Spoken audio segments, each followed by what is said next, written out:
In this presentation, we're going to go over 5 leaders that you should learn from and discuss what makes them great. I want to emphasize that while you should incorporate your own leadership style, you'll want to consider getting some kind of inspiration from these leaders in terms of how they handled times of crisis, managed their time, or dealt with any kind of critical situation that they faced. Let's begin with the first leader on our list, and that is Dwight D. Eisenhower. He was an army general and supreme commander of the Allied forces in Europe during World War II. He later served 2 terms as President of the United States. He developed a model for time management known as the Eisenhower Matrix. He created a 4-sided matrix where he would plan and prioritize his tasks from urgent and important to, well, not urgent and not important. So if he had a task in the upper left-hand corner, that was urgent and important and he needed to get it done. Whereas if it was urgent but not important, he could delegate it to someone else. Google more information about the Eisenhower Matrix and put it to good use if you want to manage your time. Second on the list, we have Walt Disney. He made a crucial decision that could either make or break his production company, whether he should or should not make a feature-length animated cartoon. He decided to press ahead, despite nobody having made such a movie before. When Snow White and the 7 Dwarfs came out in 1937, it saved the Disney Corporation from bankruptcy.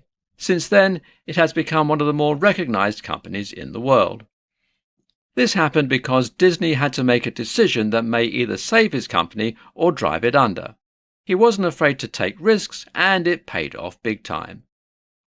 Number 3 on the list is someone who perhaps was one of the greatest communicators the world has ever known. Sir Winston Churchill. He was the Prime Minister of the United Kingdom during World War II, and he spoke regularly to the people of the country. He did it so people would understand him. During his speeches, he would inject a bit of humour and keep people on their toes. He knew what to say and how to say it, and the country listened. He was credited for saving the United Kingdom from Hitler and the Nazis. 4th on the list, whether you're religious or not, is Mother Teresa of Calcutta.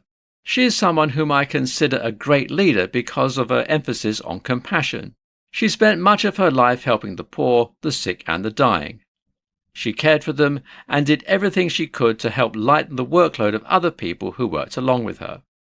Needless to say, she was kind, was able to listen to people, and was able to empathize with them. Last on the list is Dr. Martin Luther King Jr. His famous "I Have a Dream" speech was perhaps one of the greatest given by someone who has never held a political office. He did it in a time when he wanted people to live together in peace without resentment. He was able to push through his cause without using violence, despite facing it himself, including his assassination in 1968. He wanted a peaceful resolution and made sure it was done.